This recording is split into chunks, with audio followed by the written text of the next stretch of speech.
Dracul Mihawk, the world's strongest swordsman, a man who sits at the top enjoying his solitude. But then there's a knock at the door. Who's there, bro?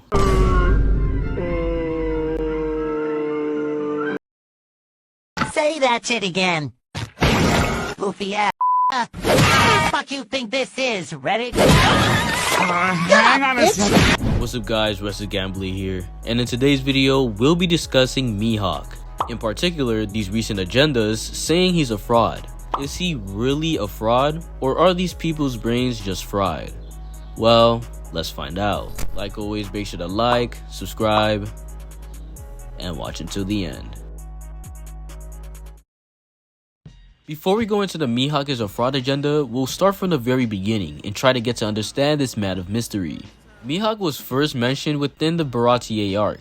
Before this mention, we knew Zoro had the goal to become the strongest swordsman, but with that goal, clearly there had to be a way to prove this. Now, for me at least, I watched the beginning of One Piece with my brain turned off, so I never noticed that before Mihawk was mentioned, Zoro had been chasing a dream that had no clear end goal. And so with chapter 49, Zoro finally acknowledges the man he's been searching for, Hawkeye's. Mihawk had only pulled up because he wanted to go hunt Don Krieg. When asked for a reason, he simply says, for fun, thus characterizing Mihawk as a dude who has nothing better to do. Zoro challenges him, and the entire time, Mihawk just disrespects him, calling him weak, pathetic, and comparing him to a rabbit in the grand scheme of the world. Even going as far as to use a small knife to defeat him. But then everything changes once he stabs Zoro in the chest. Noticing that Zoro doesn't step back, he asks him what he's doing. To which Zoro responds with, I can't. If I retreat even one step, my vow, my ambition, everything I care about will be shattered, and all my dreams will be lost forever. Mihawk says that it is defeat. Zoro knows that, and he expresses that it means he can't retreat. Even if it means death, I prefer death. To this, Mihawk acknowledges Zoro's spirit, that he would rather die than give up. He asks for Zoro's name as to remember the name of such a brave swordsman.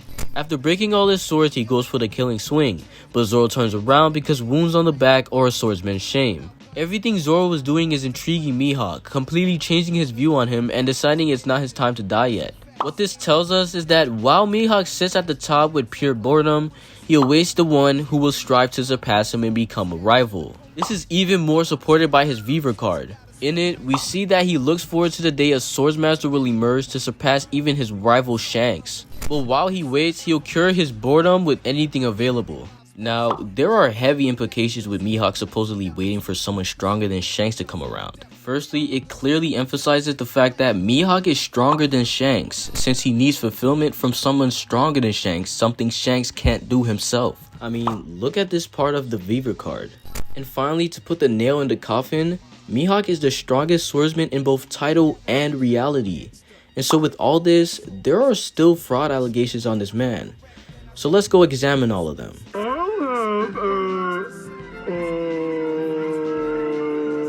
After the events of Arlong Park, Luffy receives his first bounty of 30 million berries. We see the reactions of many people, but the one we'll focus on is Mihawk's. He gets the bounty poster and immediately pulls up on Shanks because he thought Luffy reminded him of a story Shanks told him. But before showing the bounty poster, Shanks assumes Mihawk has pulled up to fight.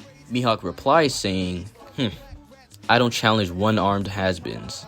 Now, to certain fans in the community, they consider this Mihawk ducking or dodging Shanks. They mostly say this because they think for some reason Mihawk is using his one arm as an excuse not to fight Shanks. I don't understand this notion because if Mihawk were to challenge Shanks, it would be of a respectable sword duel. Why would Mihawk want to tarnish his pride by challenging a one-armed swordsman? Some would bring up how he decided to fight Zoro, but was Mihawk the one who challenged him? No. In fact, never in the entire series has Mihawk challenged someone to a fight. It's always been the other way around. So it's actually so disingenuous to say that Mihawk would duck Shanks, especially since he's the clearer, stronger combatant. There's even more nuance to it as later we find out how Mihawk thinks about the world's politics. But for now, we'll continue to the Marineford War. During the war, Mihawk sees Whitebeard and wants to know the true difference in strength between them. He sent an attack towards him and...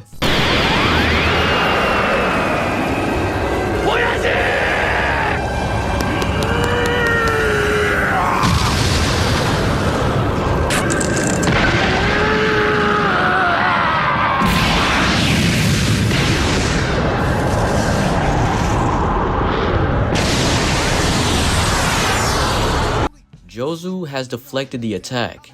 People like to use this against Mihawk, but like, why?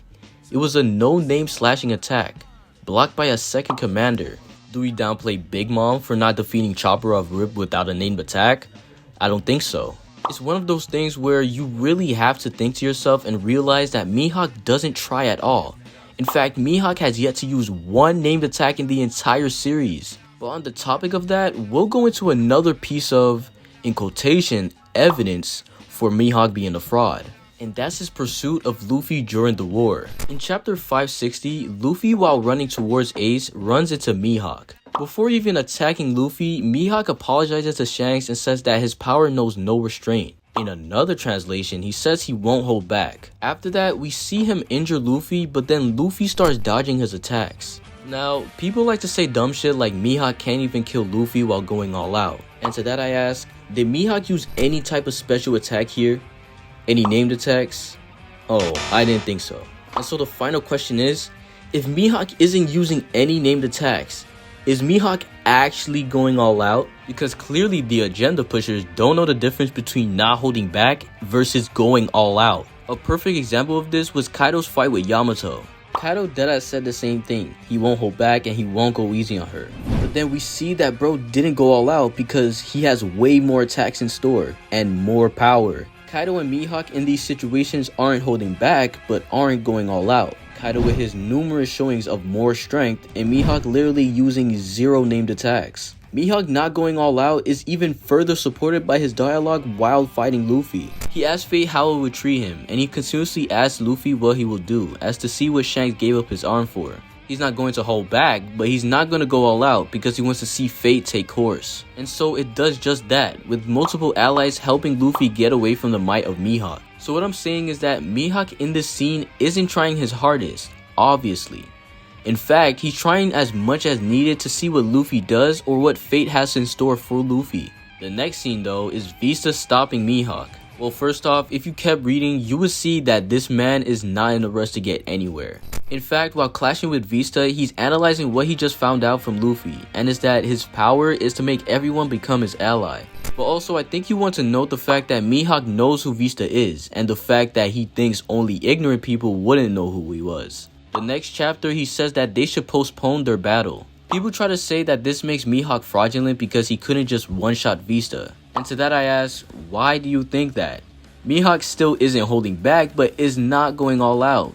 In fact, we saw a perfect example of this right before when 2 randoms pulled up and his bare strength one-shots them. And after, when Daz Bones pulls up and gets one-shotted. This is just because Mihawk isn't holding back. And that's something you guys have to realize. If he were to actually use all his strength, he would have ended everyone he encountered. But that isn't necessary because Mihawk does not care that much. We go into post time skip and we finally get to Egghead Island. Right before it though, we get the reveal of Cross Guild, an organization between Mihawk, Crocodile, and Buggy. In that very chapter, we get a look into Mihawk's mindset in the One Piece world regarding his politics and whatnot. After finding out that he's being framed as an underling of Buggy, he says that Buggy being the face of the organization isn't necessarily a bad thing because for him at least, he has no interest in becoming a Yonko because he wants to live a life of peace. Mihawk essentially is saying he wants a life free of Prez until he finds the most worthy swordsman to be his rival. But for now, he'll go kill time with tasks that don't bother him in any way, like chasing down some bums who woke him up from a nap. And so we get to chapter 1082.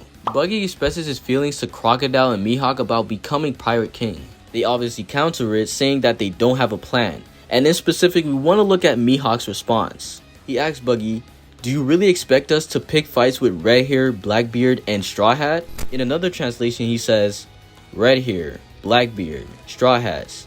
You want us to fight all of them at once?" People say this is an example of Mihawk being scared of the Yonkos, but nothing here suggests that. Mihawk and Crocodile are on the same page here. There is no plan or preparations for this, and Mihawk expresses the challenges they have to face. Even if Mihawk was top 1 in the verse, if he just goes into a free-for-all without preparation, that's a death sentence. Even worse, the official translation saying "at once" shows either of 2 things. 1. Mihawk is referring to a free-for-all, or 2. He's talking about going against them immediately. Either way, it proves my point. A free-for-all, which he assumes would be mostly against them, isn't in his favor, clearly, because these are established Yonkos. And the second interpretation is Mihawk's expression that they have no plan or preparations to be plunging themselves into the final war. Even more, like we already established, he wants a life of peace. Why would he disrupt that peace by fighting other Yonko and whatnot? Also, Mihawk does not Mihawk does not listen to Buggy, bro. Why would he? Yo, y'all are... In my opinion, this is the worst example of Mihawk being a fraud because the context is right there. Yet you guys decide to ignore it. But with all that said, all this fraud talk needs to stop when you're talking about the man titled World's Strongest Swordsman. 武者震いがする。久しぶりだな。追われる立場に戻るのは。I hope you guys enjoyed this video. If you did, consider leaving a like and subscribing. I'd really appreciate it. And I'll catch y'all in the next one.